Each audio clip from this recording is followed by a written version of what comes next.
from all walks of life that give all of us the examples of where you can start from this part of your life. You can start in this part of the world.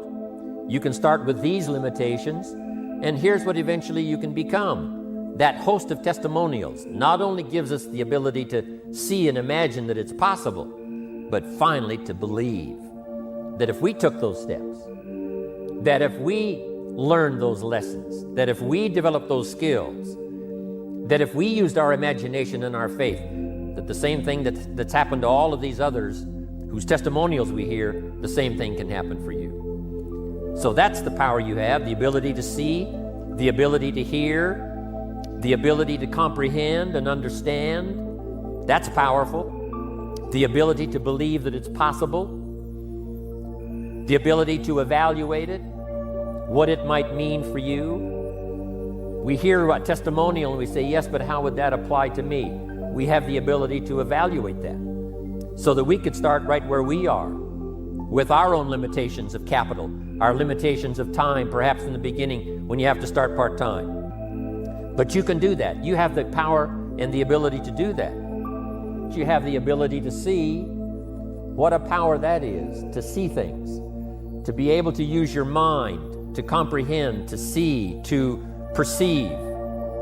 You have the ability to hear, to listen. The old phrase says that it's the listening that creates the faith. It's the listening that stimulates the imagination, that can see things that don't yet exist. It's the ability to hear testimonials and formulate in your own mind the possibilities of starting from nothing and developing something, starting, deep in the hole and working your way out and finally becoming successful. The ability to hear those testimonials, to hear good ideas.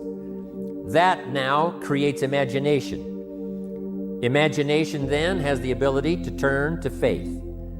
Faith is the ability not only to be able to perceive it and to see it, but the ability to believe that it's possible, that it can happen. If we can start, you can start. If we can believe, you can believe. If we can try, you can try. And if we can try again, you can try again. If you can keep trying until finally it gets easier, finally the skills start to develop, if any of us can do it, you can do it. You have the ability to develop these disciplines that create value in your life. The disciplines, learning how to sell, learning how to get customers, learning how to build that customer base, the skills of learning how to recruit. You can learn to do that. You have the power to do that. Learning how to serve your organization well, learning how to communicate, learning how to organize the people that you put together, learning how to keep in touch. All of that is within your personal power. And just think about it a little more now than you have maybe in the past. There's no reason why you can't have all of the business you want, all of the success you want. There's no reason why you cannot dramatically, this year especially, affect your own life. And by that, affect the lives of the people that you want to touch in the years to come. Each person's income is determined primarily by their philosophy, not by the economy. Once I understood that, then I said, well, I don't have to go to work on the economy. And the answer was no. You only have to go to work on yourself to make yourself more valuable. So now here's 5 things I want to share with you. And the first one is your personal philosophy. What could get you more prepared and ready for cashing in on the opportunity of the 21st century? And here's the first one, personal philosophy. Your personal philosophy is like a guidance system that helps you make decisions what to do, what not to do. From the information you get and what you learn and what you know, we decide. Maybe your philosophy would have been 5 years ago never to attend seminars like this. You just didn't go. Now 5 years later, here you are.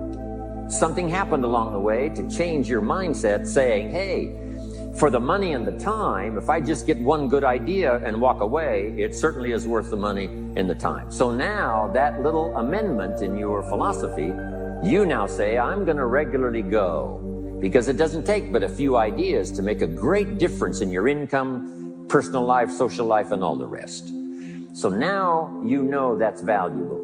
a change of mind, a change of idea.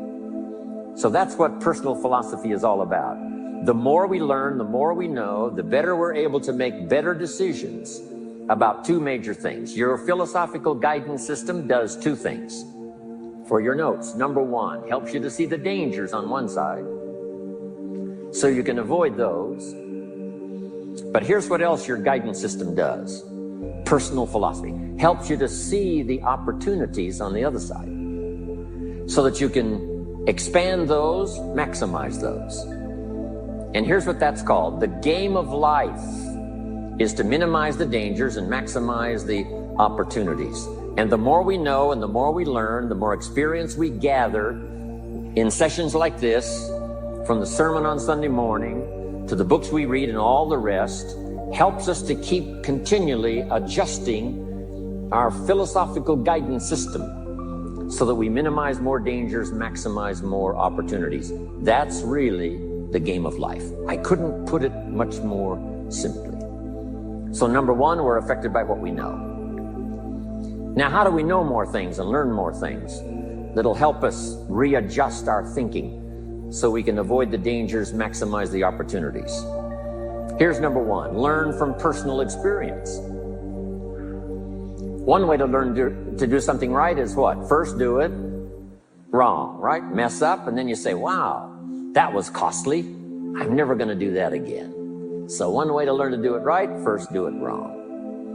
Sometimes a negative experience turns out finally to be positive. They say if you survive your first heart attack, you may now live to be a very old person. Why is that? Well, that first heart attack, if you survived it, is called a wake-up call. And maybe the doctor said, one more of these and you're history. And you said, wow. And you make it for the health food store.